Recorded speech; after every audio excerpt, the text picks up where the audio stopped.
안녕하세요. 솔로몬이 이방 여인들과 결혼하고 우상들을 섬깁니다. 오늘 본문은 열왕기상 11장 1절에서 13절입니다. 1절. 한편 솔로몬 왕은 바로의 딸을 비롯해 많은 이방 여인들을 사랑했습니다. 모압 여자, 암몬 여자, 에돔 여자, 시돈 여자, 헷 여자들이었습니다.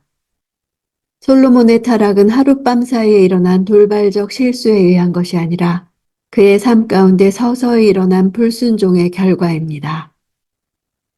말씀에서 금하는 바 금과 말과 병거를 축적하였던 솔로몬이 이제는 이방 여인들을 아내로 맞이한 것입니다.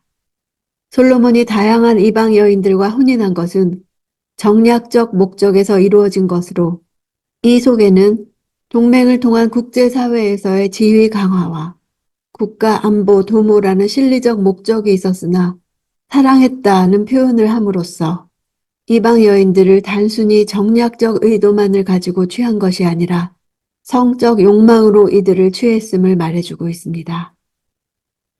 이 나라들은 거의 대부분 영적으로 이스라엘에 위험한 영향을 끼치기에 충분했지만 정치, 외교적인 면에서는 위협을 줄 수 있을 만큼 강력한 힘을 가진 나라들이 아니었습니다. 실상 다윗과 솔로몬 당시에는 이스라엘에 복속된 국가들이기도 했습니다. 저자는 이들 족속들을 대표적으로 열거하며 바로 이들로 인해 솔로몬이 얻을 이익이 도무지 없다는 것을 단적으로 보여주고 있습니다. 2절. 여호와께서 전에 이 민족들에 대해 이스라엘 자손들에게 말씀하셨습니다. 너희는 그들과 서로 결혼하지 말라. 그들은 분명 너희 마음을 자기 신들에게 돌릴 것이다. 그럼에도 불구하고 솔로몬은 그들을 사랑했습니다. 하나님이 그 민족들과 결혼을 금지시키신 것은 결혼은 상대방의 모든 것, 즉 그들의 문화와 관습까지도 인정하여 받아들이는 것이기 때문입니다. 따라서 이스라엘과 이방인들과의 결혼은 필연적으로 이스라엘이 간직하고 지켜야 할 하나님만을 믿는 순수한 신앙의 영역까지도 변질시키고 오염시키는 것입니다. 분명이라고 신앙의 변절을 경고하시는 하나님의 경고가 있었음에도 솔로몬은 욕정의 포로가 되어 이방 여인들에게 집착했습니다. 여기서 사랑했다는 단어는 다바크, 들러붙다, 꼭 붙어있다 이런 뜻입니다. 창세기에서 남녀의 결혼을 상징하는 의미의 결합하다, 연합하다로 번역된 단어입니다. 사실상 하나님에 대해 가져야 할 태도를 나타내는 단어입니다. 따라서 솔로몬은 적극적으로 하나님에 대한 배신의 길을 가고 있다는 사실을 지적하고 있습니다. 3절. 그에게는 700명의 후비가 있었고 300명의 첩이 있었는데 그 후비들이 솔로몬의 마음을 돌려놓았습니다. 솔로몬은 하나님께서 일찍이 이스라엘의 왕이 될 자에게 경고하신 세 가지, 즉 왕된 자는 말을 많이 두지 말 것과 아내를 많이 두어서 미혹되게 말 것과 은금을 자신을 위해 많이 쌓지 말라는 명령을 모두 범했음을 알 수 있습니다. 르호보암의 모친인 나아마가 바로 암몬 여인이었습니다. 4절. 솔로몬이 나이 들자 왕비들이 그의 마음을 다른 신들에게로 돌려놓았고 솔로몬은 그 아버지 다윗의 마음과 달리 그의 마음을 하나님 여호와께 다 드리지 않았습니다. 이스라엘 사회에서는 장년과 노년의 구분이 60세 정도였음을 감안할 때 솔로몬의 나이는 60세 전후였을 것으로 추정할 수 있습니다. 솔로몬이 하나님의 뜻과 상관없이 저질러왔던 누적된 범죄 행위들은 솔로몬이 나이 들자 표면화되었던 것입니다. 다 드리지 않았다는 단어는 샬렘입니다. 완벽한이란 뜻으로 평화, 안전이란 솔로몬의 어근입니다. 평화, 안전이란 이름을 가진 솔로몬이 여호와께 완전하지도 평화롭지도 못한 아이러니한 상황이 다 드리지 않았다, 샬렘이란 단어를 통해 잘 나타나고 있습니다. 5절. 그는 시돈 사람의 여신 아스다롯과 암몬 사람의 가증스러운 신 밀곰을 따랐습니다. 아스다롯은 바알 신의 아내로 번식과 풍요의 신입니다. 이 여신을 위한 제사에는 보통 음란한 행위가 이루어졌습니다. 밀곰은 암몬의 주신으로 몰렉, 말감으로도 불리웠습니다.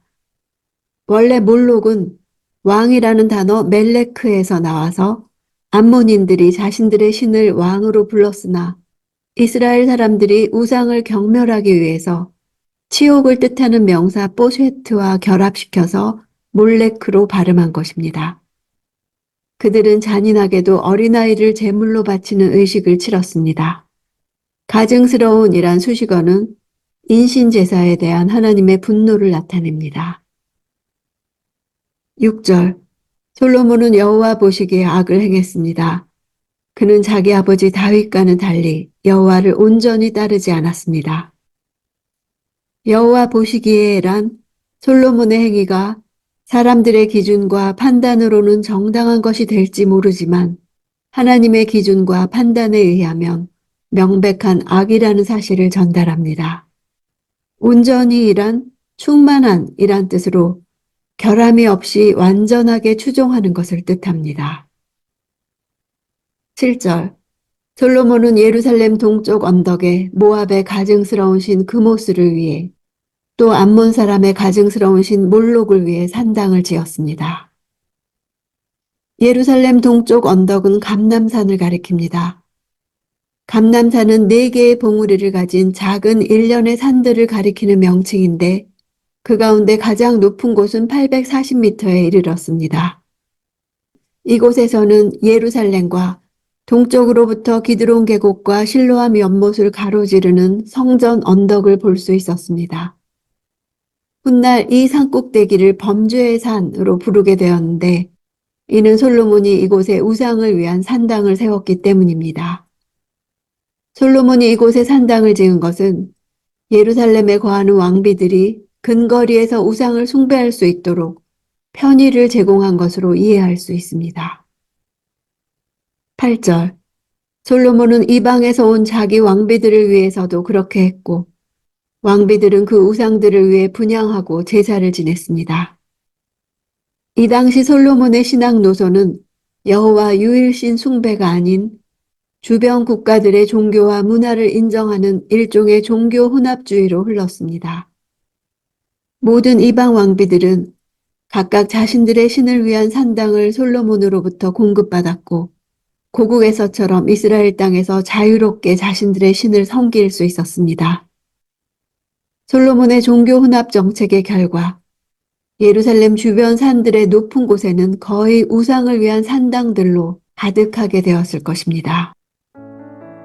11장은 솔로몬의 이야기 마지막 장으로서 한 나라의 찬란했던 역사가 한 지도자의 영적 해이함으로 인해 어떻게 패망으로 치닫게 되는지 극명하게 보여줍니다. 그러나 그 패망을 주도하시는 분이 하나님이심을 반복적으로 드러내면서 인간 개인의 역사와 공동체의 역사를 궁극적으로 주관하시고 섭리해 가시는 분은 오직 하나님 한 분밖에 없음을 강조하고 있습니다. 좁게는 솔로몬의 타락에 대한 하나님의 즉각적 심판으로 해석될 수 있지만 넓게는 언약의 상대자인 이스라엘의 왕들의 배신에도 불구하고 이스라엘을 향한 구원의 역사를 변함없이 이루어 가시는 하나님의 은혜로운 역사의 지속으로 해석될 수 있습니다. 다윗에게 허락하신 하나님의 영원하신 언약이 솔로몬의 범죄에도 불구하고 단절되지 않고 갱신, 유지되는 것이 열왕기서 전체를 조망할 수 있는 신학적 주제입니다. 솔로몬의 죄로 인하여 시작된 하나님의 공의의 심판은 다윗과의 언약을 기억하시고 그 언약에 따른 하나님의 신실한 사랑 때문이기도 합니다. 하나님은 경고해도 듣지 않는 죄를 심판하시지만 언약적 사랑 안에서 그렇게 하십니다. 나는 비록 언약에 신실하지 못해 범죄할지라도 하나님의 언약적 신실함은 불변할 것이라는 사실이 큰 위로가 됩니다.